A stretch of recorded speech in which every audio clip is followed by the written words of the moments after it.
Setting up A peg board. അതാണ് ഇന്നത്തെ വിഷയം. 22x22 ഇഞ്ചസിന്റെ പെഗ് ബോർഡാണ് ഞാൻ ഐക്യെന്നാണ് വാങ്ങിയിട്ടുള്ളത്. ഇത് ഡെസ്കിൽ വെക്കണോ അല്ല വാളിൽ വെക്കണോ എന്നുള്ള കൺഫ്യൂഷനിലാണ്. എന്തായാലും ഞാൻ ഡെസ്കിൽ വെക്കാൻ തന്നെയാണ് തീരുമാനിച്ചിട്ടുള്ളത്. 2 കണക്ടേഴ്സും വാങ്ങിയിട്ടുണ്ട്. ഇതൊരു സെറ്റായിട്ടല്ല വന്നിട്ടുള്ളത്, എല്ലാം ഞാൻ സെപ്പറേറ്റ് എടുത്തതാണ്. ഒക്കെ കൂടെ അത്യാവശ്യം നല്ല റേറ്റ് ആയി.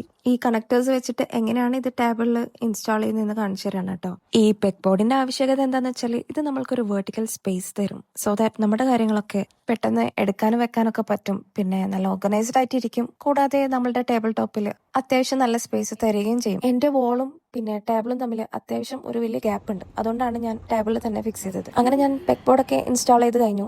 ഇനി ഞാൻ ഇതിലേക്ക് വാങ്ങിയിട്ടുള്ള ആക്സസറീസ് എന്തൊക്കെയാണെന്ന് കാണാം. അങ്ങനെ വളരെ സമാധാനത്തിൽ ഞാൻ ഇൻസ്റ്റാൾ ചെയ്ത് പോകുമ്പോഴാണ് ആ ട്വിസ്റ്റ് സംഭവിക്കുന്നത്.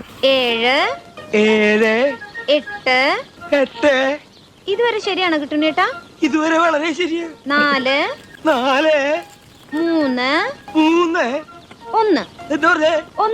1 ആ എന്റെ ലോട്ടറി കീറിപ്പോയി. ഞാൻ വാങ്ങിയതൊക്കെ വൈറ്റ് ആയിരുന്നു, ആ ലിഡ് കണ്ടെയ്നേഴ്സ് ഒഴികെ. അത് മാത്രം ബ്ലാക്ക് ആയിരുന്നു. എന്റെ അത് ഞാൻ അറിഞ്ഞത് പോലുമില്ല. എല്ലാ വീഡിയോയിലും ഓരോ അബദ്ധം വെച്ചിട്ട് പതിവായതുകൊണ്ട് എനിക്കിതൊക്കെ നിസ്സാരം നിസ്സാരം നമ്മളെ കൊണ്ട് പറ്റുമൊന്നുകൂടെ നിസ്സാരം. ഇനിയിപ്പോ ഇത് ബാംഗ്ലൂർ പോയി തിരിച്ചു കൊടുക്കുക, വേറെ വാങ്ങുക, അതൊന്നും ഇപ്പൊ ലിറ്ററലി എന്നെ കൊണ്ട് പോസിബിൾ അല്ല. തൽക്കാലം സഹിക്കുക, അത്ര തന്നെ. ഇനി നമുക്ക് ഇതൊക്കെ പെഗ് ബോർഡിൽ ഒന്ന് അസംബിൾ ചെയ്ത് കാണാം. ആമസോണിലൊക്കെ പെഗ് ബോർഡ്സ് അവൈലബിൾ ആണ്, പക്ഷെ അത് എല്ലാ സൈസസിലും അവൈലബിൾ ആണോ എന്ന് എനിക്കറിയില്ല.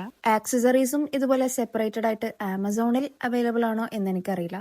Correct me if I M wrong. ഈ വീഡിയോയിലും ഒരു ഹിഡൻ വേർഡ് ഉണ്ട്, നിങ്ങൾ അത് നോട്ടീസ് ചെയ്തോ? കൂടാതെ നമ്മുടെ ഗിവ് അവേയും ഓൺ ഗോയിങ് ആണ്. അപ്പോൾ പറ്റുന്നവരൊക്കെ എല്ലാത്തിലും പാർട്ടിസിപ്പേറ്റ് ചെയ്യുക. വീഡിയോ ഇഷ്ടപ്പെട്ട ലൈക്ക് ചെയ്യാനും കമന്റ് ചെയ്യാനും മറക്കരുത്. Until next video, bye.